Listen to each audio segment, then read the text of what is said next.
you have followed the Teenage Mutant Ninja Turtles for a really long time, then it is no big surprise to you to know that the series has gone through several reboots over the years. While the origins of familiar characters have changed, one thing that has remained constant, despite the many reboots, has to be the main villain of the Turtles, Shredder. Shredder is an iconic villain, and his ninja clan, the Foot, is the antithesis of everything the Turtles and Splinter stand for. So, how did Splinter end up taking over the Foot Clan after the death of Shredder? If you are curious about this, stick around and find out. Before we go into our explanation, we have a very small request. If you like our content, please support us by subscribing to our channel. This is a small click for you, but for us, it means a lot. Thank you. Let's begin.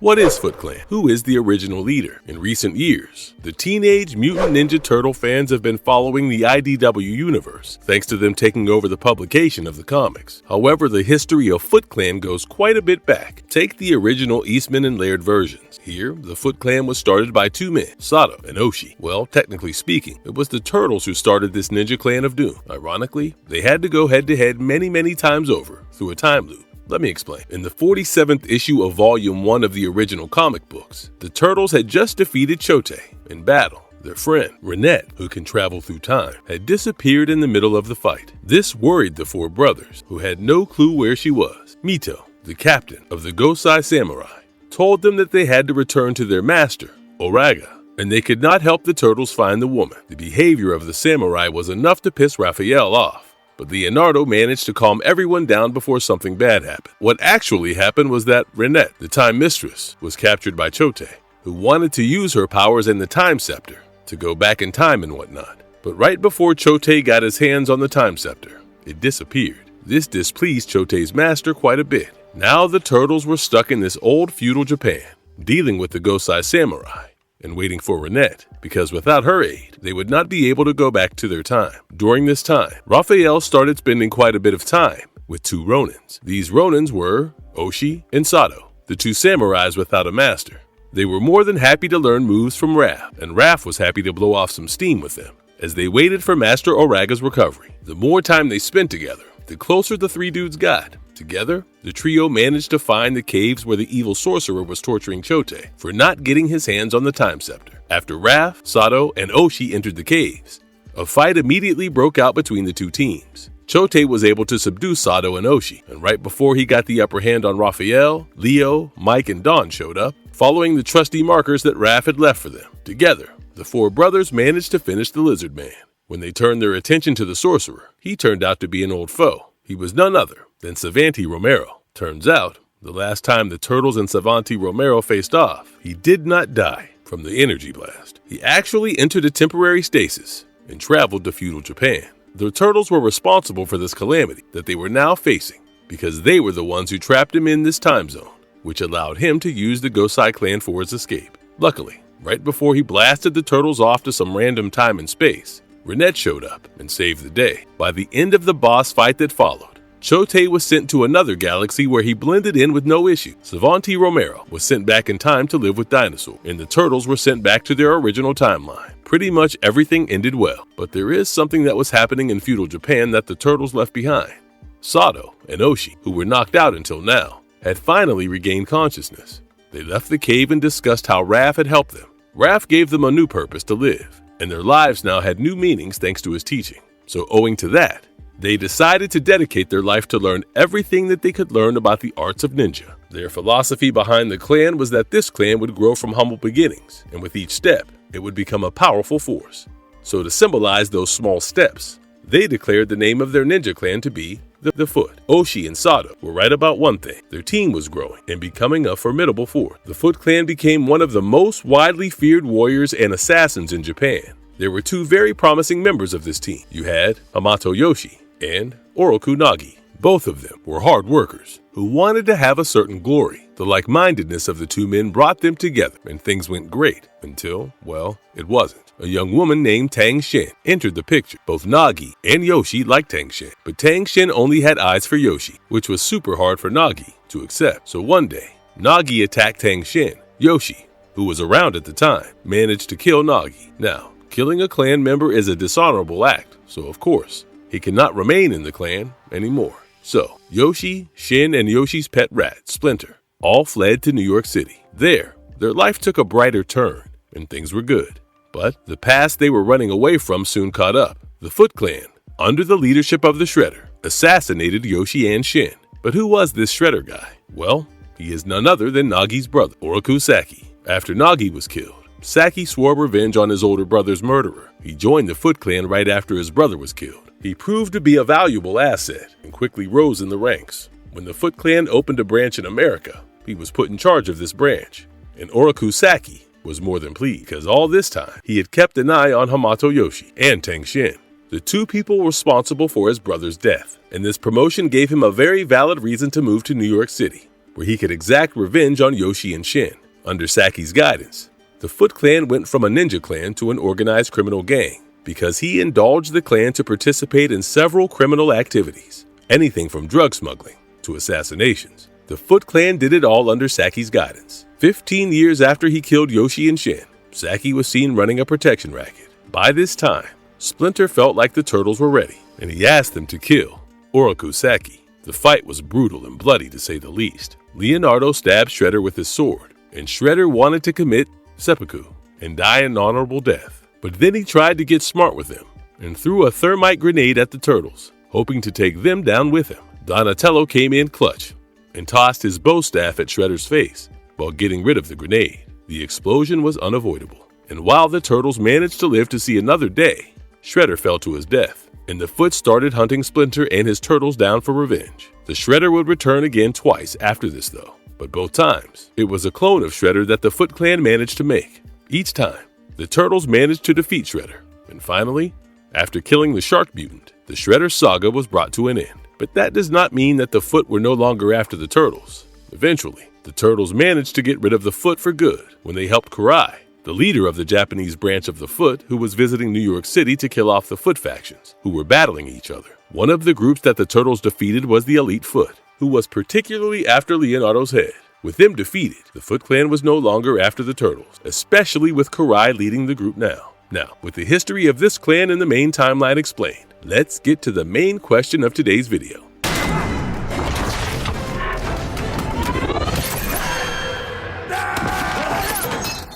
How Splinter becomes the leader. In the IDW universe, Shredder's end was not that simple. In the 48th issue of IDW Teenage Mutant Ninja Turtles, we see that Shredder has become extremely desperate to defeat the Turtles. He asked Baxter Stockman to help in taking down the Turtles, and Stockman released a bunch of Mousers and Flyborgs to get the job done. The issue starts with the Turtles and Splinter being cornered by these robotic creatures. Things are super hard for our heroes right now, because they are outnumbered, and these Flyborgs are definitely targeting their current weakest link, a bedridden Donnie. Leonardo quickly realized that the main target for this assault was not actually Donnie, but Splinter himself. So, to save his brother, Leo, Raph, and Splinter made their way into the basement, and sure enough, the Flyborgs followed them. Mike was asked to stay back and keep an eye on Donnie, but as it turns out, Donnie needed no protection. While his body may not be working, he managed to save a copy of his consciousness into a machine that Mike called Robo-Bro. This Robo-Bro went by the name Does Machines and spoke with Harold Kirbyman to ensure his body would remain safe. Once he made sure his physical body was protected from any type of harm, he asked Kirbyman to leave a message for his friends, Alopex and Angel. While traveling to the basement and into the sewers was a great idea, this idea did not stay good for long. Right when everyone was in the dirty sewer water, Robo-Donnie managed to find out that the Flyborgs had found them. Not only that, but they were also trying to split the four brothers up so that it would be easier to target everyone individually. They pulled Raphael underwater, flew off with Mike, and overwhelmed Leo in a second, while Splinter and Robo-Donnie managed to get somewhere safe. They were separated from their brothers. Luckily, as you know, Mike is not someone who would go down easily. He managed to get out of the clutches of the Flyboard and jumped into the water back again, saving himself. Leonardo managed to pull out Raphael before he drowned, and all three of them met together on the shore. Seeing them safe together brought a lot of peace to Splinter, but he himself was not safe. The cyborgs had made a beeline towards him, and he and Donnie would have been toast if Angel and Alopex had not shown up right in the nick of time. But that does not mean that the group would fare well. They are quickly surrounded by more Flyborgs than they could count, and it is clear the that Baxter is having the time of his life cornering the Turtles and Splinter. Mike, Raph, and Leo climbed over the bridge and met up with the rest of the group. Together, all of them stood still as the Flyborgs approached them in a huge swarm. However, right before they lose hope, something rather strange happens. One by one, the Flyborgs get smashed into bits, and it was not their doing. It was the Foot Clan. But wait, why did the Foot Clan show up to rescue them? Well, it is complicated. Okay, so the leader of the Foot Clan is Shredder, who is following the advice of his advisor, Kitsune. He decided to add Baxter to the equation because having the scientist on his team definitely helps with all the issues. But this way of killing his enemy is not something that his tune, Karai, likes. Karai is Shredder's granddaughter, and she felt like she needed to uphold the honor of the Foot Clan. So, to ensure Splinter did not die at the hands of the Flyborgs, she showed up with her army of ninjas to ensure she was the one who killed Splinter, as she mentioned honor in her reasoning for breaking the Flyborgs. This gave Splinter a way out. See, Splinter is actually Hamato Yoshi, who was reincarnated. I know, I did not expect it either. But since he is Hamato Yoshi, and the Turtles are his family, he can challenge Oroku Saki to an honorable duel because of the familial ties. For this duel to take place, there have to be two warrior families that are entangled in combat for years. This leaves them a sacred ritual to solve their conflicts. Each one will get 4 warriors of their choice by their side, and these 4 subordinates will fight against one another. This fight would continue until all 4 members of one team were defeated completely. Then, the winning team will go against the main master of the defeated team together, and this fight will go on until the master dies. So yeah, this trial is not a joke. This is known as the Gauntlet, and Splinter decided to go through with this, because this would stop Shredder from coming after the Turtles for the rest of their lives. A father's love can be quite a hard thing to understand sometimes, but we get it. Karai told Shredder that this would be the best call of action, and while Shredder listened to Karai and allowed this fight to happen, he denied her from joining the match as his best fighter. It was a punishment to Karai for going against his word. As the fight starts, the 4 Turtles face off against the anthropomorphic beasts of the Foot Clan. At first, the fight seemed to be going the Turtles' way. They were able to beat up the animals easily, but in a moment of overconfidence, the Turtles lost their winning streak, and the beasts started pummeling them to the ground. Thankfully, Splinter was able to reach out to his sons at a moment's notice and asked all of them to focus on their rage. Instead of letting the rage guide their action and their endeavors, Splinter wanted them to control the rage and control themselves. This sounded a bit difficult, but the Turtles soon managed to do exactly what their father had asked of them. Raphael and Mike were able to defeat their opponents by simply letting them beat each other up, which was a hilarious turn. Leonardo and Robo Donatello managed to win their fights by injuring their opponents significantly, but the rhinoceros and the boar that Raph and Mike were up against were not going to tap out of the match that easily, so Robo Donatello bid his farewell and self-detonated. It happened so fast, and before anyone could even understand what happened, Donatello was up in flames. But no worries, when the smoke cleared, something even more surprising came into view. Turns out, Harold Kirby and his robot helper had managed to fix the body of Donatello with some help. So, by detonating his robot body, Donnie got his physical body back. With such a dramatic entry, Donatello quickly made sure to make the boar and rhinoceros tap out. And with that, the first part of the gauntlet was over. The Hamato clan had won. And now it was time for the boss fight. Shredder versus the entire Hamato clan. The Turtles attacked Shredder, and while they managed to land a few hits here and there, defeating Shredder was not going to be an easy task. With a few quick hits, Shredder managed to win against the Turtles with ease. Now it was time for Shredder and Splinter to face off against each other. To prepare himself against this fight, Splinter had been meditating and accessing the memories of his previous lifetime. What we find out there is truly heartbreaking. So in this origin story, Oroku Saki and Hamato Yoshi have been quite good friends since they were little kids. They used to play in the forest together, dreaming of becoming big warriors someday, with glory and fame. Eventually, as they started growing up as members of the Foot, they both realized who they were as people. Hamato was someone who often let his anger control him. While that made his moves powerful, it was easy to outmaneuver him. Saki, on the other hand, was someone who had no qualms about hitting someone right when they seemed defenseless. This is not a very morally aligned way of fighting, and their master often pointed that out. When Tang Shin and Hamato eloped together, they settled down and had 4 sons together. But Saki tracked them down and killed all of them just because he felt like the innocent children were nothing but soldiers who were intentionally fraternizing with the enemy of the Foot.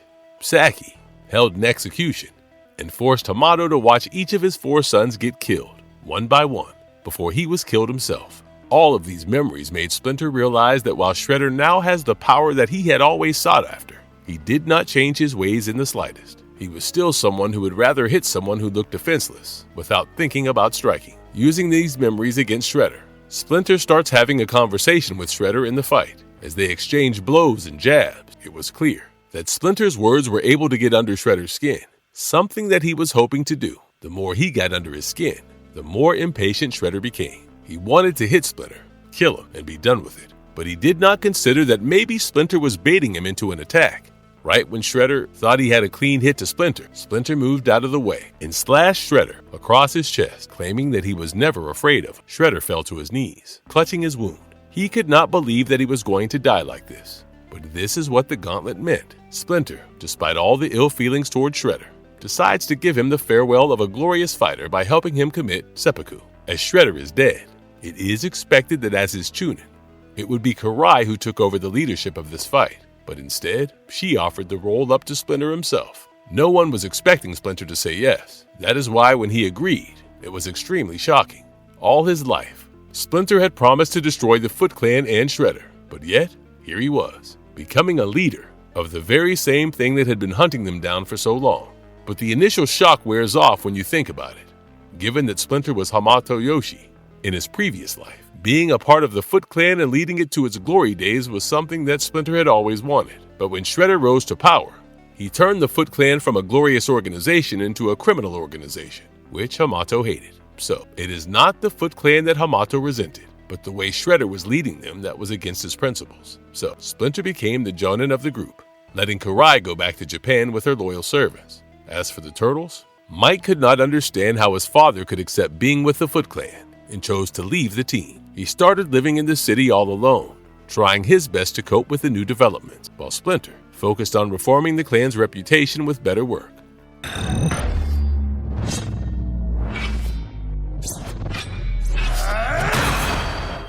Marvelous verdict. As a fan who has read all the iterations of Teenage Mutant Ninja Turtles, I have to admit that seeing Splinter take on the role of the leader of Foot Clan was extremely shocking. Even when you consider none of the other plots and just think about the Mirage Studios version, you will know that Splinter absolutely hated the Foot Clan. That is why he trained the Turtles so much and turned them into assassins. Once he had faith in the Turtles and their skills, he sent them after Shredder to murder them in cold blood. Now, comparing this to the IDW version of Splinter, I can't help but feel like this is just a poetic justice version of Splinter's life. It is well earned, but it is extremely shocking. And if you liked our content, don't forget to leave a like and subscribe to us if you haven't already. Have a good one and be safe. Thanks, everyone.